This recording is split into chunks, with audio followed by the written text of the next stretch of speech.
खुर्शीद को जैसे ही जरीना से पता चलता है कि कुर्बान अली सुंदरी के साथ जबरदस्ती निकाह करने वाला है, तो वह घबराकर तुरंत बादशाह के पास पहुंचती है। रोते हुए वह बादशाह से कहती है, बादशाह, सुंदरी इस वक्त कुर्बान की हवेली में है। वह उससे जबरदस्ती निकाह करना चाहता है। यह सुनते ही बादशाह का गुस्सा 7वें आसमान पर पहुंच जाता है। वह बिना देर किए अपने आदमियों के साथ सीधा कुर्बान अली की हवेली पहुंच जाता है। वहां पहुंचकर वह देखता है कि कुर्बान अली सुंदरी के निकाह की तैयारियां कर रहा होता है। यह देखकर बादशाह आपा खो बैठता है और कुर्बान अली को बुरी तरह मारना शुरू कर देता है। मौका देखकर कुर्बान वहां से भाग निकलता है। उधर बादशाह तुरंत गुलाम की रस्सियां खोल देता है। जैसे ही गुलाम आजाद होता है, वह भागकर सीधे सुंदरी के कमरे में पहुंचता है। लेकिन पीछे पीछे बादशाह भी उसका पीछा करते हुए वहां आ जाता है। कमरे के अंदर का नजारा देखकर बादशाह का खून खौल उठता है। सामने गुलाम और सुंदरी एक दूसरे के बेहद करीब खड़े होते हैं। गुस्से में बादशाह गुलाम पर टूट पड़ता है और उसे बुरी तरह मारने लगता है।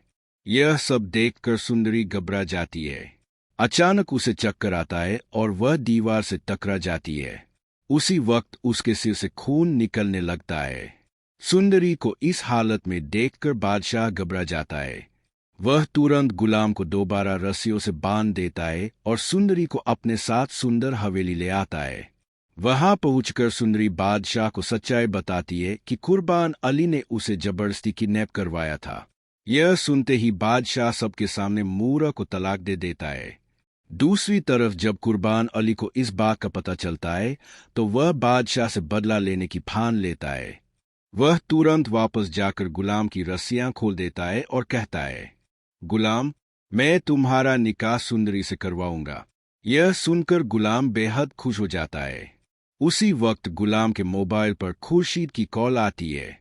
वह घबराकर बताती है, बादशाह आज ही सुंदरी से निकाह करने वाला है। यह सुनते ही गुलाम तुरंत कुर्बान अली के साथ सुंदर हवेली पहुंच जाता है। उधर जैसे ही बादशाह मौलवी साहब को बुलाने बाहर जाता है, तभी कुर्बान अली और गुलाम मिलकर उसे किडनैप कर लेते हैं और एक सुनसान घर में बंद कर देते हैं। इधर हवेली में जब काफी देर तक बादशाह नहीं आता, तो जहानदार परेशान हो जाता है। तभी वहां कुर्बान अली और गुलाम पहुंचते हैं। कुर्बान जहानदार को धमकी देते हुए कहता है, अगर तुमने गुलाम और सुंदरी का निकाह नहीं करवाया, तो बादशाह को हमेशा के लिए मरवा दूंगा। यह सुनकर जहानदार डर जाता है। इसके बाद कुर्बान अली तुरंत मौलवी साहब को बुलाता है और वही गुलाम और सुंदरी का निकाह करवा दिया जाता है। निकाह के बाद गुलाम और सुंदरी बेहद खुश हो जाते हैं। लेकिन तभी जहानदार का एक गार्ड भागता हुआ आता है और बताता है, बादशाह यहाँ आने वाला है। यह सुनते ही कुर्बान अली तुरंत गुलाम और सुंदरी की ऑस्ट्रेलिया की टिकट बुक करवाता है और उन्हें हवेली के पीछे वाले रास्ते से एयरपोर्ट भेज देता है। कुछ ही देर बाद बादशाह वहां पहुंच जाता है और जहानदार से गुस्से में पूछता है, सुंदरी कहाँ है? जहानदार डरते हुए सच बता देता है कि कुर्बान अली ने गुलाम और सुंदरी का निकाह करवा दिया है। यह सुनते ही बादशाह तुरंत गुलाम की लोकेशन ट्रेस करवाता है और एयरपोर्ट पहुंच जाता है। वह पागलों की तरह गुलाम और सुंदरी को ऐने लगता है। लेकिन जैसे ही गुलाम बादशाह को देखता है, वह तुरंत सुंदरी के साथ फ्लाइट में जाकर बैठ जाता है। यह देखकर बादशाह गुस्से से आग बबूला हो जाता है। तभी उसकी नजर कुर्बान अली पर पड़ती है। गुस्से में बादशाह अपना पिस्तौल निकालता है और कुर्बान पर गोली चला देता है। गोली सीधे कुर्बान अली के दिल पर लगती है और उसी वक्त उसकी मौत हो जाती है।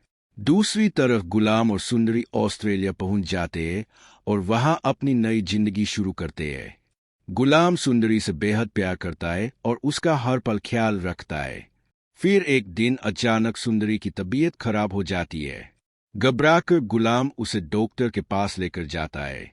चेकअप के बाद डॉक्टर मुस्कुराते हुए खुशखबरी देती है, मुबारक हो, सुंदरी प्रेग्नेंट है। यह सुनते ही गुलाम और सुंदरी की खुशी का ठिकाना नहीं रहता। दोनों एक दूसरे को गले लगाकर रोने लगते हैं। तो दोस्तों, आपको क्या लगता है? क्या अब गुलाम और सुंदरी की जिंदगी में हमेशा खुशियां रहेंगी? और क्या बादशाह कभी उन्हें माफ कर पाएगा? अपनी राय हमें कमेंट में जरूर बताइए। और अगर आप सुंदरी और गुलाम के बच्चे की कहानी देखना चाहते हैं तो हमारे चैनल को लाइक, शेयर और सब्सक्राइब करना बिल्कुल मत भूलिए। याद रहे, यह सिर्फ हमारी प्रेडिक्शन है और इसे सिर्फ एंटरटेनमेंट पर्पस के लिए बनाया गया है।